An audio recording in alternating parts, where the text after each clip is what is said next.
You are now listening to the Life of Produk podcast. What up, man? It's the boy Produk. You're now locked into the Life of Produk podcast. This is episode 71. Shouts out to everybody that rocked with episode 70 and episode 69. I hate saying episode 69. But those two episodes were very, very serious. They were a lot serious than the other ones. One was about, everything going on with Roe versus Wade being overturned, abortion rights. The other one was about little TJ, man. Shouts out to little TJ. God bless him and his family. They're going through a lot right now. Yo, I had to get back on my hip-hop wave. I got cousin Damien on the show. This is episode 71, Two Cousins Part 3. What's good with you, brother? Man, chilling. Good to be back. Facts, man. A couple people asked me when we was going to do Part 3, man. And I was like, you know what? He's coming back. I know he's busy because he's like Bruce Wayne in Brooklyn. He lives downtown Brooklyn, you know what I'm saying? He's doing his things. You know what I'm saying? Yo, listen. All right. Your new ad name is fire. It's what? Dark Prince?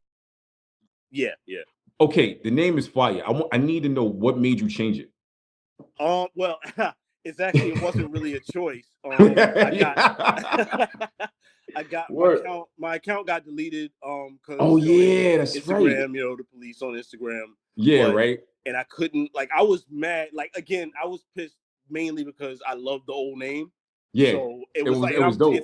It's the old one was that damn Damien, right? And you got that from your mother because when we was little, she used to always be like that damn Damien when you used to get in trouble.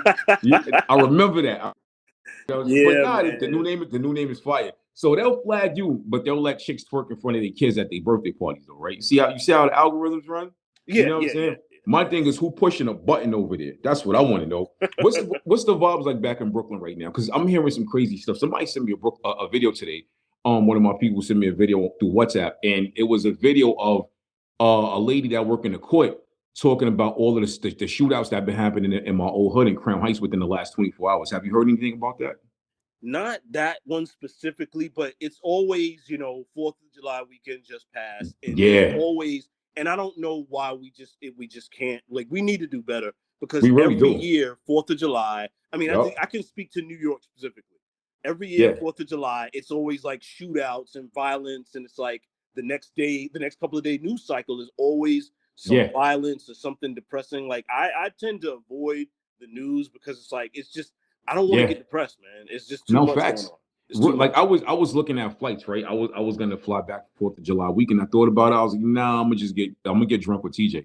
I was like, I ain't doing it. I was like, nah, I'm good. And I figured something was gonna happen. And right now, I told somebody, I said, when you remember when I moved out to East New York, right? I was in East New York twice, right? So I told somebody, I said, the gang culture in East New York is real. It's it's when you in Crown Heights, you see it. When you in Bed-Stuy, you see it. When you go to East New York, is a whole different level. Any random block thing like this, they throwing signals up. You know what I'm saying? So with that being said, from seeing it firsthand and then having a lot of my people's hitting me up, telling me about stuff that's going on about it. Then this new law of people they're gonna be able to start carrying guns soon. Do you see that as a plus or a negative? I definitely think it's a negative. I agree. There's a part of me that feels it's a negative, but then the other side of me is well, you got all these shootings now and guns aren't legal.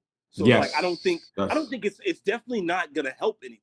You know what I mean? You're trying to turn the city into the Wild Wild West out here. Everybody facts. Gun. Yo, I think everybody's gonna reach for the gun, and that's gonna be the answer to everybody's problems. I think that's an underlying agenda. I think 20 years ago, 30 years ago, that would work. 20, 30 years. Let's go back to the 90s. If in the 90s they would have passed that law, because remember before the 3.5 law, people were still carrying guns, but they was kind of compared to now they was getting a smack on the wrist for it.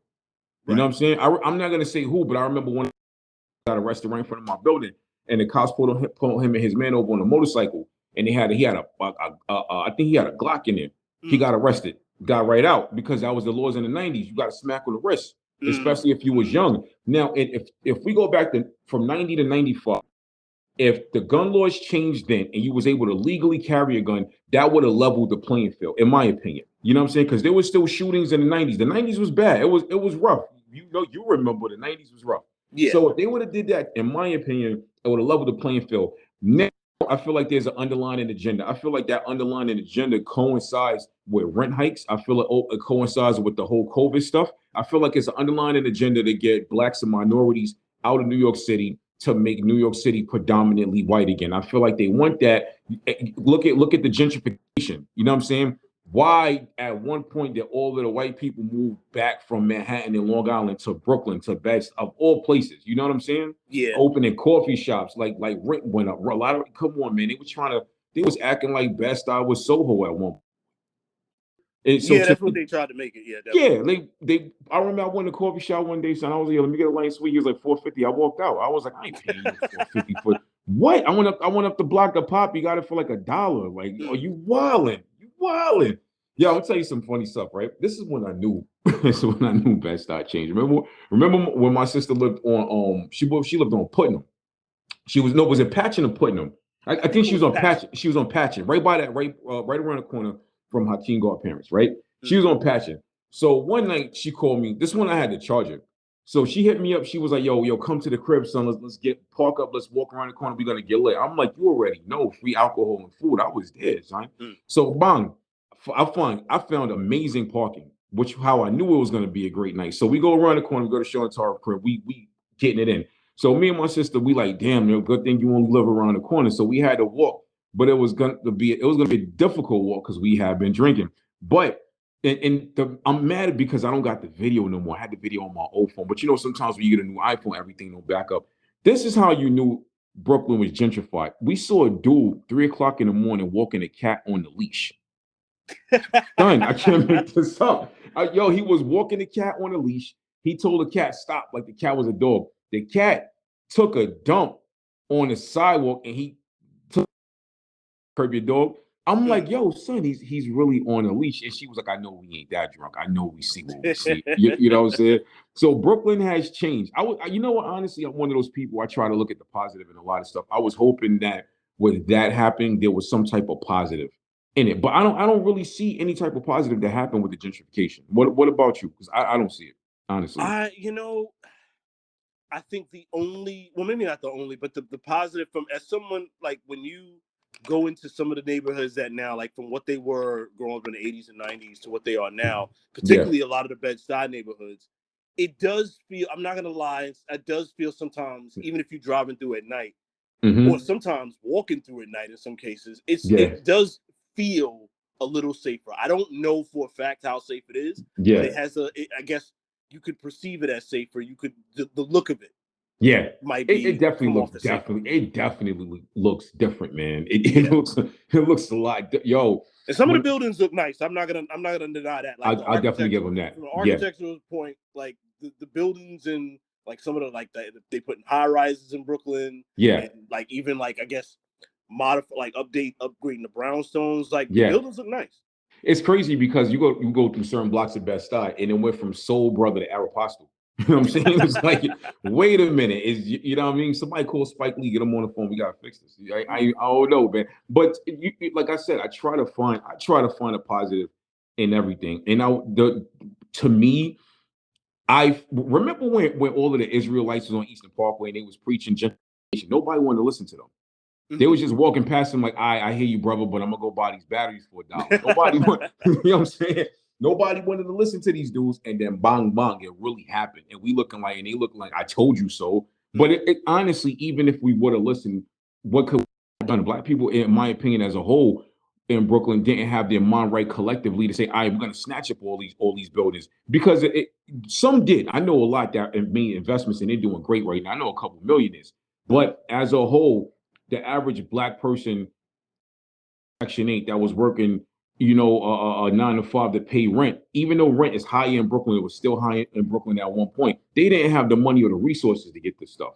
They didn't have it. No. So it was bound to go downhill anyway, in my opinion. But hold that though, we're gonna come back with the second LifeOfProduk podcast with Cousin Damien, Two Cousins, Part 3. Shouts out to Anchor FM for the distribution and the sponsorship. Shouts out to the new YouTube subscribers. I love all of y'all. We will be right back. Bang, bang.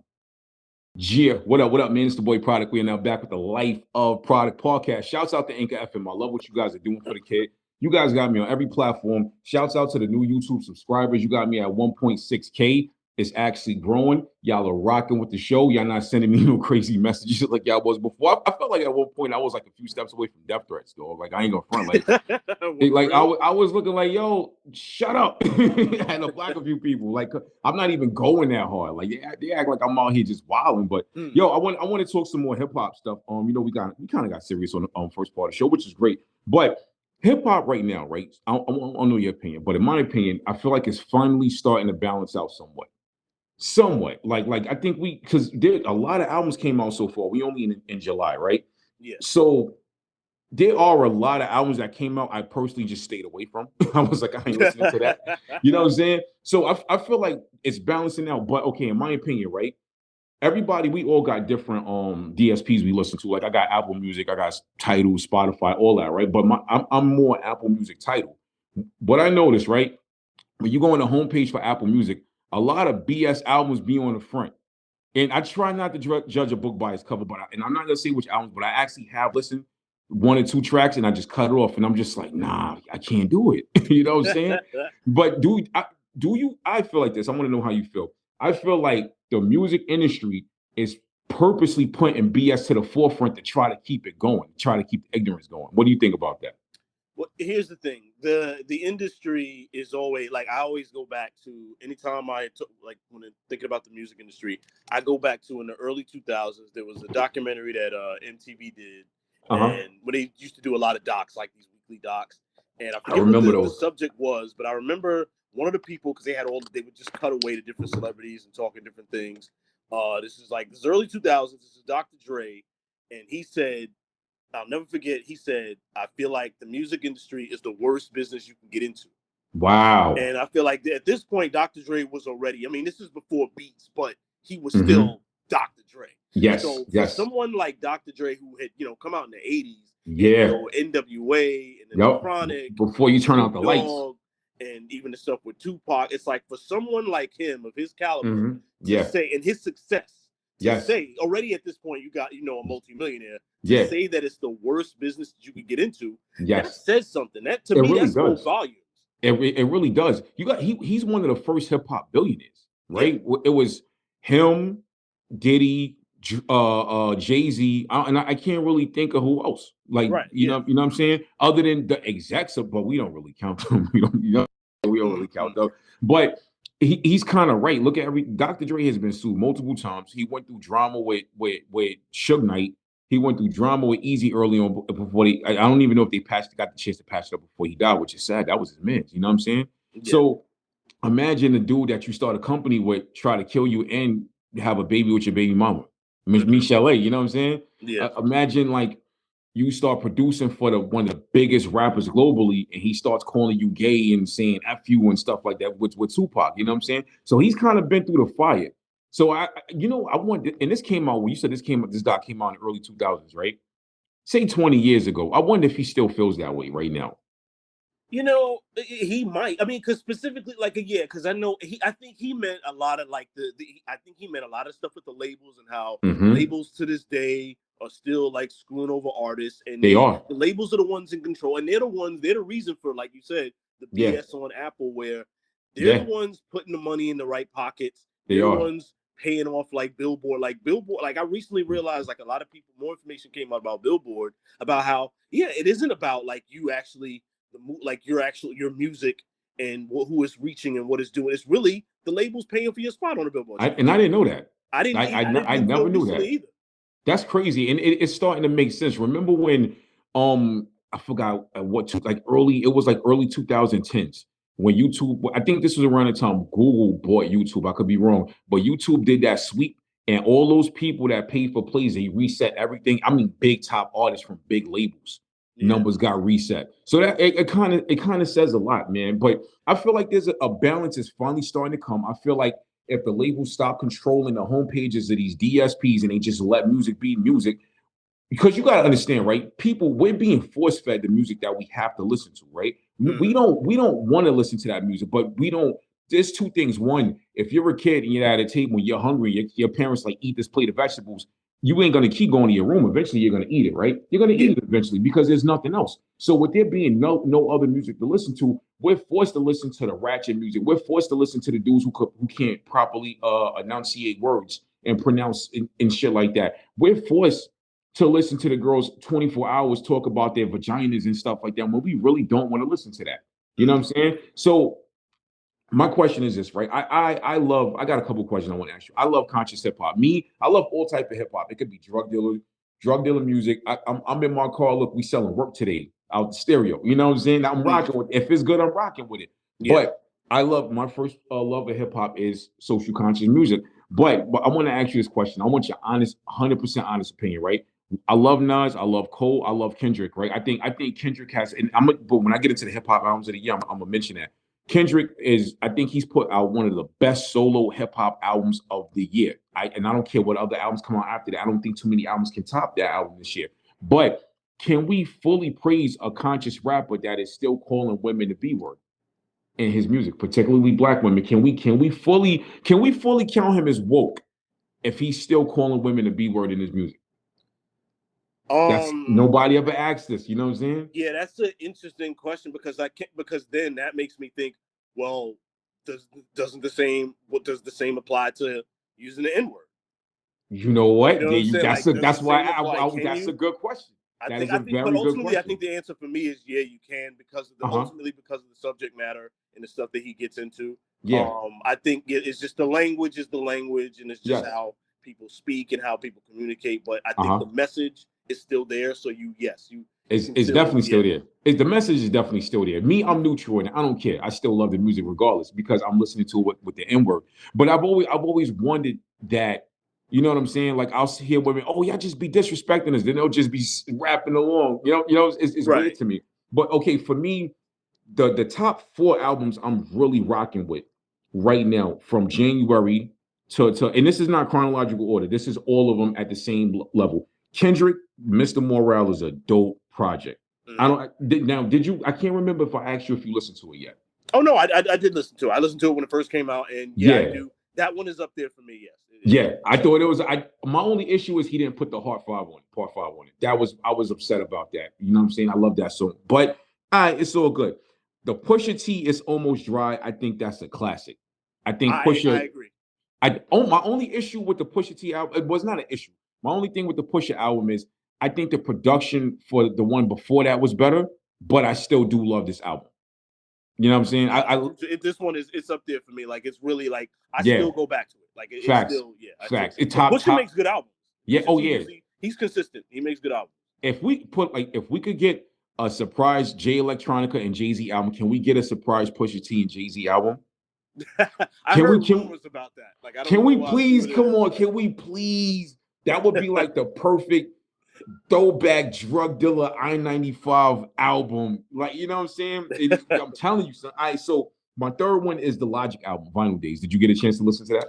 I did not because I do not fuck with Logic. So I think honestly, I think he just it's all for me. It's like I can't even describe. It's like he does it. Yeah. It's like he's trying too hard. You think trying so? It's too like hard to be likable. It's like just rap. Like you can rap. Just rap. Stop. Is it for you? Is it like I'm biracial? You know what I'm saying? You can't keep this whole look. I don't need you to keep telling me. You know, I do have a problem typically with people who tend to be people who are biracial who constantly have to remind you that they're biracial. Like, dude, I don't care. Like, I don't care. I don't care that your dad fucked your mom. I really just don't. I do not care. That has nothing to do with me. That's your business. You don't need a song on every album. Like there's a song on the album called I think Black White Boy, something like that. I'm just I didn't. Long story short, I didn't listen. No. Yeah, but it's a dope ass album. The album is very long. I think it's on like almost 2 projects in one, but it's a dope. To me, too many features a lot for me. It's like I don't need a whole. Is it a compilation album or is it your album? Yeah, he did have a lot of features on. I love the fact he always got Wu-Tang on his stuff. And I love for this album, I love they kind of did like a mixtape. Like he got a lot of Phone Master Flex drops on it, which I thought was dope. And I love the fact that he has some independent artists that because he's done with Def Jam, so he's going indie, and he's got the artists that he's putting on from I guess from Maryland or whatever. And I thought it was dope, but I definitely get it. I definitely everything that you're saying, you know what I'm saying? Even though I'm a Logic fan, I get it 100%. It's like, hey, my dad's black, you know what I'm saying? So I get it. Yeah, I get it. We Logic, we love you, brother. I would love to have you on the show. I'm not at that level yet, but I fucks with you, fam. You know what I'm saying? Okay, so Bang Bang, an album that nobody, I think people are scared to talk about this artist, and I think people scared to talk about this album. The motherfucking Benny the Butcher Tanner Talk Force, son. I like it. I like Benny the Butcher. I think he's dope. Yeah. I just sometimes, to me, with the Griselda camp, they put out too much music for me. I remember you said that. Like you said it's like it's like to the point where I'm like, I hear a new project coming on, like, oh, there was just another one. Like, to me, it's oversaturation to where it's like, yeah, I kind of get numb to it, to where it's like I go to it late. Like, so I haven't listened to his album, but I did hear it was good. But I always hear his albums and mixtapes always get good reviews, and it's like, the dude is a dope rapper. Like, he's fucking dope. But sometimes it's a bit much for me. You know what? Conway put out an album too this year, but I can't. I listened to it, but I can't really remember it enough to go in depth with it. But they do put out a lot. But for me, remember we talked about this on the last Two Cousins Part 2. They supplied us during the pandemic, which I thought was great. But I definitely get it. And a lot. You know, every Griselda fan has their favorite member. I'm actually on the floor with that. I like all three of them. It really just depends on what I'm in the mood for. That's just me. Like, some people, they don't like, hey, yo, when Westside Gun come on, they don't like that. I'll be like, oh, because I know what to expect from it. You know what I'm saying? That's just, I know what to expect. The albums, the Donda 2, which half of us have not heard because we wasn't buying stem players, and I'm not at the point in life when I'm just illegally downloading shit no more. I'm not doing that. I didn't listen to it. I don't know about you. I didn't check it out. I didn't hear it. I tweeted a couple of months back, because I kind of like sometimes will poke at Kanye and his fan base. Yeah. But I kind of tweeted, like, I was like, hey, I posted a tweet like, hey, I didn't even heard anything about Donda 2. Did y'all not buy the stem player? Like, nobody said, like, I had nobody talk. I'm shocked. He announced that move. Everybody was praising it, saying, yeah, take control. He made bread, though. Yeah, it's good. None of those people talked about that album. I believe it. The thing is, so I was reading something or watching something, and he made a couple M's off it. Surprisingly, what he made more off of that than he would have possibly made if he dropped it on a DSP, which is wild. Yeah, I can believe that. But my thing, it looks like a toy, son. Like, I'm just not there in life. Like, I only have 2 pockets. You understand? And if I'm wearing cargos, I got 4 pockets. So I'm not walking around. If I bought a stem player, where am I going to put it in the whip? How am I going to connect it? I know it's got an aux on it, but where am I going to put it in my cup holder? I know I'm weird for that, but these are the things I literally ask myself. And I was really turned off with the whole slavery was a choice stuff. I was turned off with a lot of stuff he did when he was on Trump's nuts. So I'm not there to, and like, I'm not paying $75 for a Kanye West stem player. I paid monthly subscriptions, therefore I can technically listen to your stuff for free.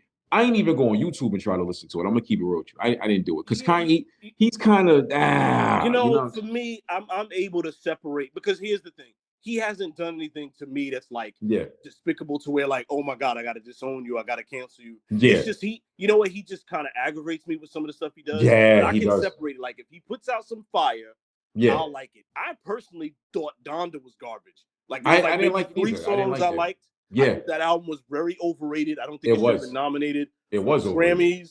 I didn't like people calling it a gospel album. I'm like, that is not a gospel album. He does not make. I'm gonna make something very clear. I don't know. I know your fan base. Your fan base expands, and I'm very proud of you, because I'm shit. Glad. I hope this continues to grow. I appreciate it. Many people out there hear me clearly. Say what you feel, man. I repeat, he has never made a fucking gospel album. And just so we're clear, Jesus Walks is not a gospel song. It's a rap song where he talks about Jesus. And that's what he does. He makes hip hop where he talks about Jesus. That does not make it gospel. It does not. I'm tired of him winning awards for gospel music, but he does not make gospel music. I appreciate it. I had a feeling he was going to kind of eventually go the gospel route on Life of Pablo when he started out with Ultralight Beam with Chance the Rapper, which was to this day, I still think that's a dope album, and that was a dope song and a dope way to set it off. But I agree, he does not make gospel music. The man does not make gospel music.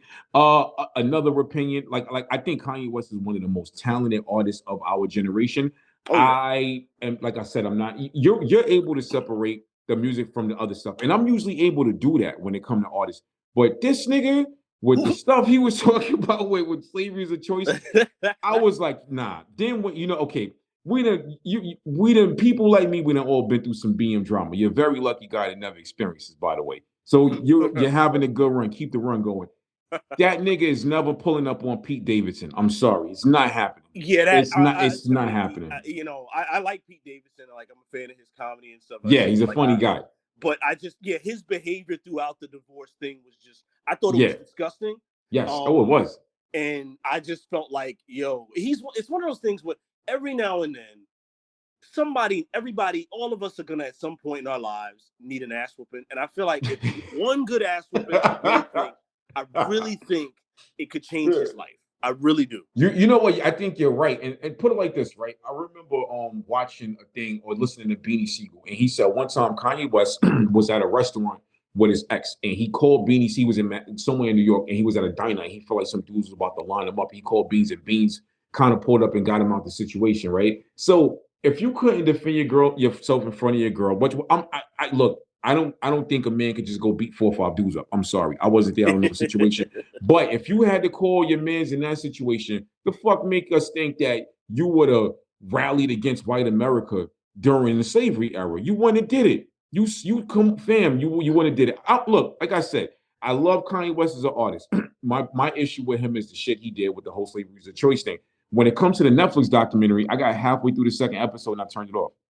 I never watched it again. I was like, I never watched it either. I don't need to see it because I was there for his rise. Like, I kind of was around. So sometimes with artists or whoever, when they do those kind of documentaries, I'm like, I've seen and probably heard all of this.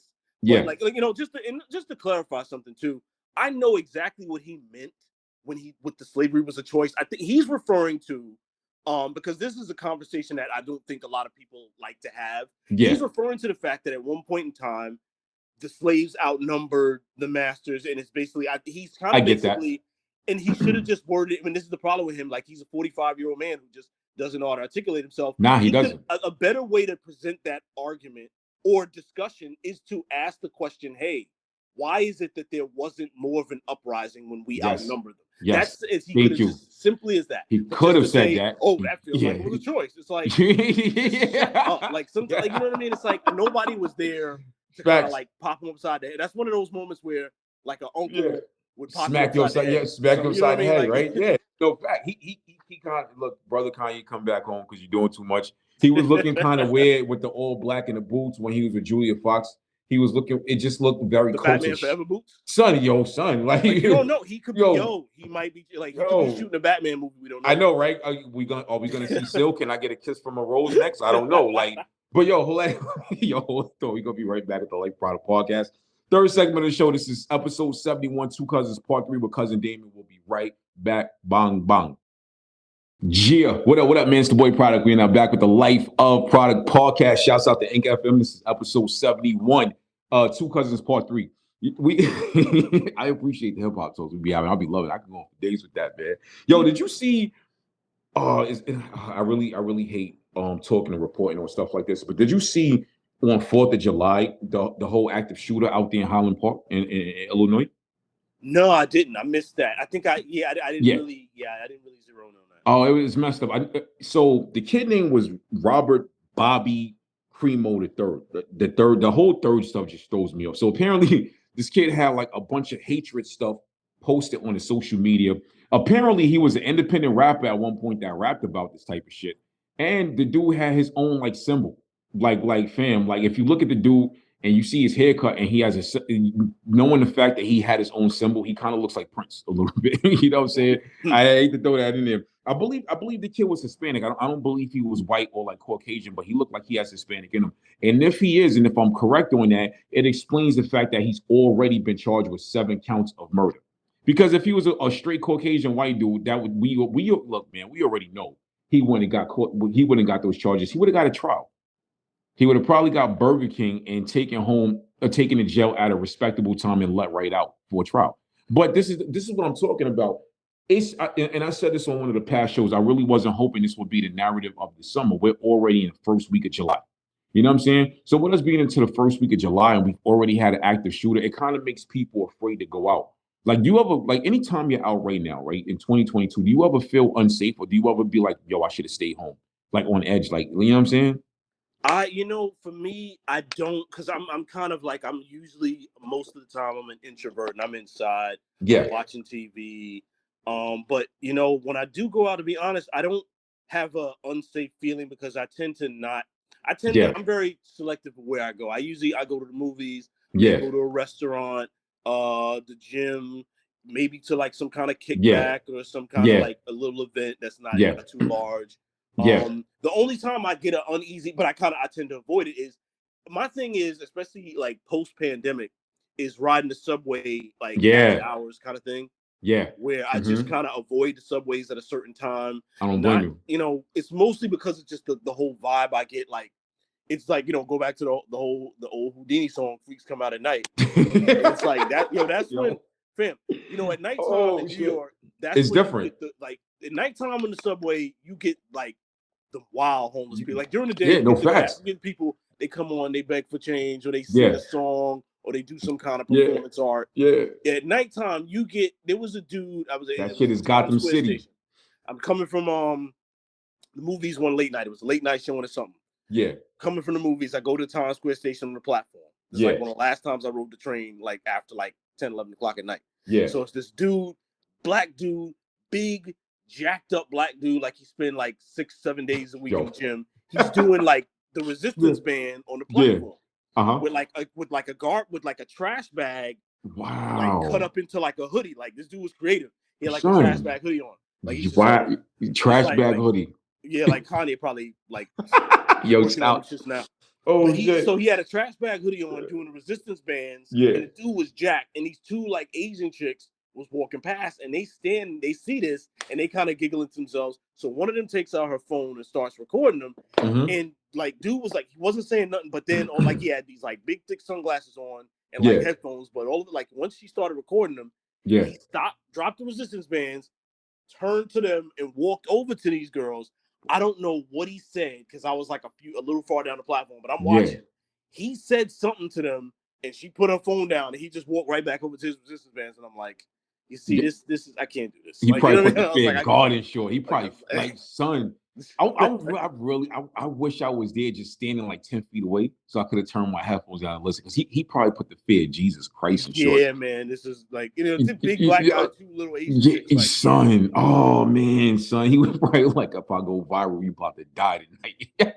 I mean, because it's like, normally, you wouldn't think, because I mean, it was a weird place for, but the normal, like, big jacked up black guy, two young Asian girls, that sound like the setup of like a porno to me. It really, you're not gonna expect something like, you're not stop giving free smoke to Pornhub and Bang Bros, all right? Because if they hear this, they're gonna do it. I guarantee we're gonna see it. It probably exists already. Like, they're gonna, right? They owe you royalties. You know what I'm saying? But from growing up in New York and constantly visiting New York after I moved out, I've seen the crazy. I've seen people take a shit in public. I've seen people have sex in public. I knew a chick that lived on the third floor of my building, and I went to the roof one time, and I saw her grandmother getting her back blown out on the roof, son. Her grandmother's, not her mom's, her grandmother's, son. And we was like, yo, that's such as, I ain't gonna say who, but we was like, yo, that's such and such grandmother.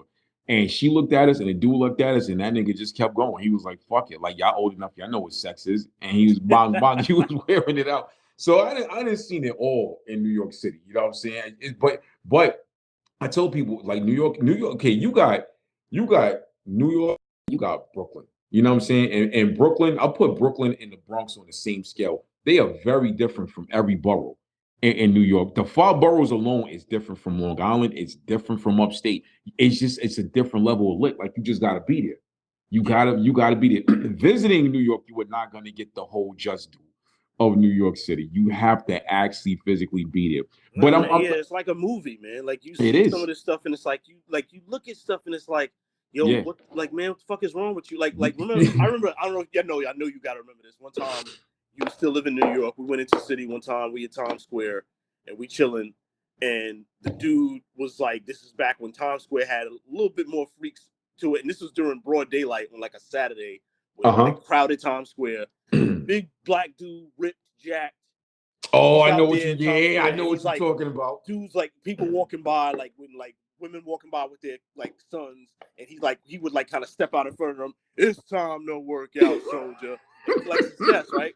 Yeah. So this dude, so he's out there. Yeah. Remember, he was out there for a minute, Oh and man, then I know what he's you're talking like, about. this was by the when they had the Toys R Us there, so a Yeah, lot of kids was yup. walking by. So he's talking like Yup. at some point you and me was talking, but Yeah. then we noticed he's talking like this other group of black dudes. Yeah. And he's standing there, and I remember we caught a bit of what he said, and the most insane shit came out of his mouth. I remember, I'll never forget. He said, we caught the back end of the sentence. He was like, yeah, because Caesar came from the bloodline of intelligent apes. Son, we looked at each other. It was like, yo, what the like? And what he had is that wrong with you? one, Like, it his was left a movie. eyeball. His left eyeball got wide as shit because he was very serious. And he had the whole tank hat on. Remember the helmet that he had on when he was talking about it? Yeah. Son, yo. And like, what are you talking about? There was a movie about apes. Like, he came from the bloodline of intelligence. Yes. What is like? Who? Yo. How do you come up with this? Like, and the other dude was sitting there like word. Like, he was very intrigued with the conversation. I don't know if the dude was intrigued or he was just scared because the nigga was like big as shit. I don't know which one it was. I'm guessing it was a little bit of both. But the way he was talking, he was making it seem like he got this shit off the Discovery Channel and it was actual facts and not a movie. That's what, I'm saying? They be talking like they really like I know some shit. So I'm like, yo, you don't like really. That's the knowledge you're dropping. Like son, like, oh, for real. I wanted to be like, fuck Caesar, but I was like, nah, man, I ain't got my knife on me today because this nigga's big. You know what I'm saying? Yo, real talk, man. It was very interesting to see him transition from what he was doing with his whole Times Square act to that shit. But that's New York. That's New York City for you. Remember we was in LES that night, and the drunk white girl was in a pizza shop. She was like, "This is the best pizza ever. Nobody cares." That shit was funny as hell. So you're gonna see that. Yo, I'm telling yo, we've seen some funny shit. Some funny shit. Oh, remember the dude dressed up like the Statue of Liberty that had the Oh man, I'm gonna tell you a funny story, right, about the Statue of Liberty, nigga. So one night, me and Janelle was hanging out, and me and Janelle used to make movie runs, right? So we used to go to them, even though we were just best friends and shit. We used to make like mean movie runs and shit. Like niggas used to think we was a couple. We was like, nah, that's just my peoples, right? So we went downtown to the movie theater downtown Brooklyn. I think it was over by Tillery. You know which one I'm talking about? The one on Court Street. The one on Court Street, my fault. Yeah. So I'm thinking about the courthouse. I'm so fucking Tillery. I've been there before. So, we went to Court Street. Went to the movie theater, right? So Janelle, I was living in the East, and that was in the Stallion shit, right? So we was like, yo, fuck it, so let's get some pizza to that one on what I forgot. I think it was on Fulton, like when you go way down Fulton. I think it was on Fulton.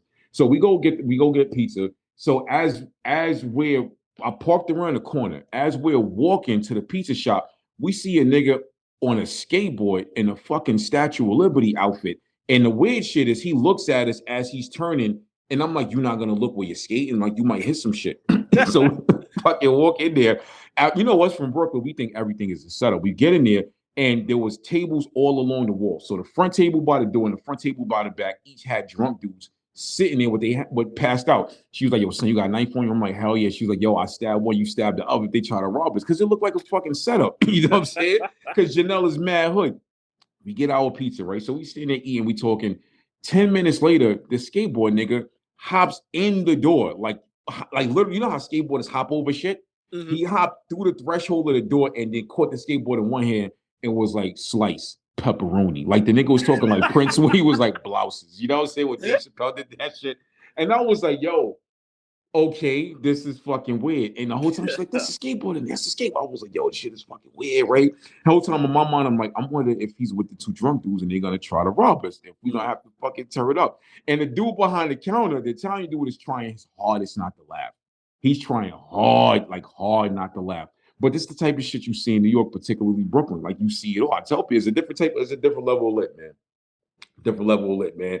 But gee, it's the boy Produk, Life of Produk podcast. This was episode 71. Two Cousins part 3 with the cousin Damien. Me and the cousin Damien be talking, but we've been talking and we're gonna try to get him on the show once Cousins series. You know what I'm saying? So if y'all rocking with that, hit the comments, hit my DM at Life of Produk. If you need sponsorships, if you need advertising, it's Korporate.Ent at gmail.com. That's corporate with a K, and that's LifeOfProduk, PRODUK at gmail.com. Yo, cousin, you got anything you want to say before you get off? I'm just glad that Kyrie Irving is getting bounced out of my city. Dude ain't got no heart. Oh man, yo. I don't want Oh to hear man. like I'm glad I'm not gonna have Yo. to worry about hearing bum ass Kyrie Irving at the Oh man. Barclays Center. I'm sick of that dude. Oh man. Farewell, I good like Kyrie, riddance. but he kind of let me down. You know what I'm saying? I like Kyrie, but I'm hearing he want to go to the Lakers now, which I never thought would have happened. My thing, what my feeling on that is this: if LeBron wanted him on the Lakers, that deal would have been done last week. LeBron don't want nothing to do with no Kyrie That's Irving. That's why facts, any other yo. time when LeBron's trying to get players, LeBron trying to get players. No facts, We no ain't heard facts, yo. LeBron say nothing. LeBron been posting Nothing. pictures with his sons and his kids. Like yo. LeBron don't give a fuck Yo. about Kyrie Irving. Yo, LeBron might bring his wife to the Lakers before he bring Kyrie Irving to the Lakers. You know what I'm saying? So I heard. So I heard there was 3 teams he wanted to go to. I heard it was the Lakers, the Mavericks, and Philly. If he go to Philly, I'm a big Kyrie Irving fan, but I will be very disappointed if he go to Philly the way shit ended with James Harden when he left the Nets. I don't see I that don't see that happen. I'm gonna keep it real. I'd rather see him go to the Mavericks than LA Lakers I or think so 76ers. too, because I don't think because I don't think the Nets, because that's the thing they were saying, all the experts were saying last week, the Nets don't have to really oblige him and set him up somewhere nice. Like the They Nets really could just don't. be like, nah, you going wherever we send you. Facts. He doesn't have any leverage with the Nets. Facts. I'm a Kyrie Irving fan. I'm gonna support Kyrie wherever he go. I'm gonna be disappointed if he go to the Lakers because the way shit ended with him and LeBron, I thought they was gonna actually fight. I thought they was gonna fight. I thought they was gonna throw hands. I don't know, man. But if he go to the Mavs, Mark Cuban is a genius when it comes to ownership. The dude, I don't know what it is, man, but the dude is a genius when it comes to ownership. Like, go over there and solidify yourself. Let them build whatever team brand they have around you and get another chip, brother. You know what I'm saying? That's just me. That'd be interesting to see him and Luka. Like, I don't know how that would play out. That would be interesting. crazy. And he's never played for a West Coast team, right? He's only played for East Coast teams. Yeah. Because he was with the Nets, he was with the Celtics, I believe, and he was with Cleveland.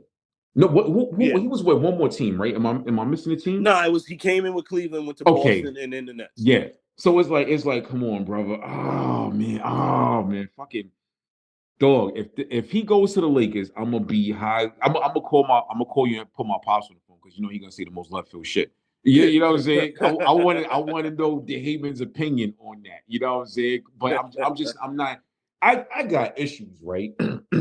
Real talk. And me and my pops almost got into an argument over this. I was taking him somewhere, picked him up, took him somewhere, and I was like, "Yo, remember that 3P when Cleveland played Golden State?" He was like, "Yeah." I said, "They ain't honestly won that second series." Hell, you mean what? You wait? He was just going off. I was like, "Damn!" I thought he was about to hit me. You know what I'm saying? So I said, "This is what I said to him." I said, "Yo, I got facts. I can send you YouTube links. If you go back to Game 5 and 6, even Aisha Curry tweeted about it. They ain't win fair and square. The second half of Game 5, they was making BS calls, and I believe even Curry got ejected from the game or fouled out, which never happens. Never happens. You know what I'm saying? Draymond Green, yeah, we could see that happening with him, but it don't happen with stuff. So I was like, yo, they didn't honestly win that. I feel like they only honestly won Game 7 in that first game they won, which was either 2 or 3. But Game 5 and 6, the ref cheated for Cleveland. I love LeBron. I'm sorry it fucking happened. NBA, anybody that know NBA that's willing to admit that shit and not be on LeBron nuts is gonna admit it.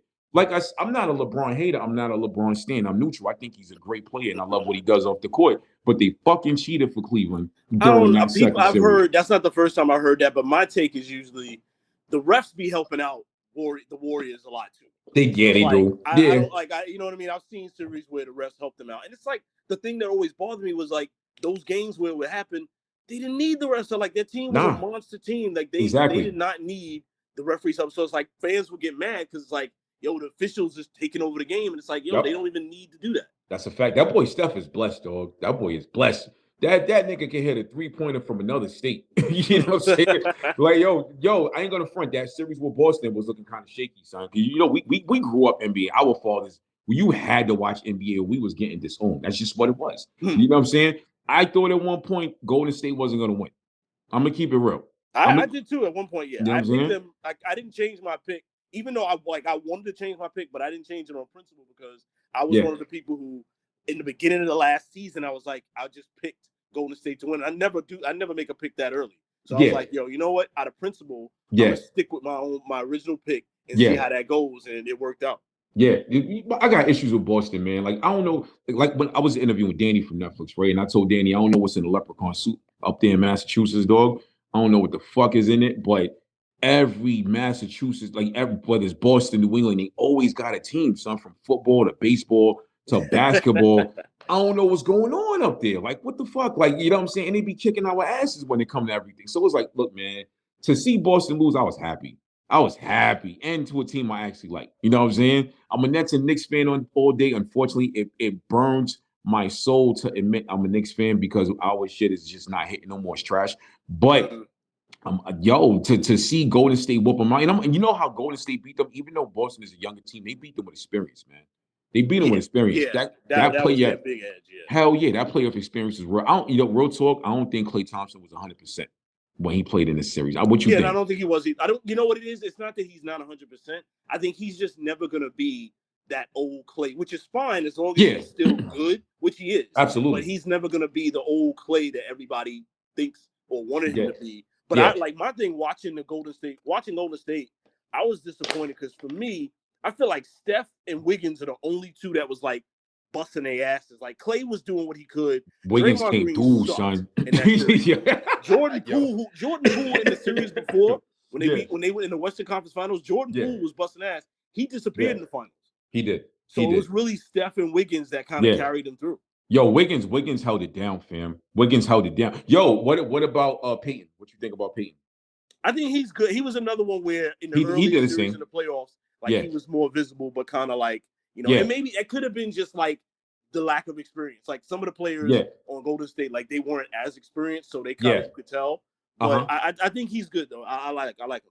I'm hearing that Peyton left and got up $100 million with I forgot what team he went to, but he got 100 M's.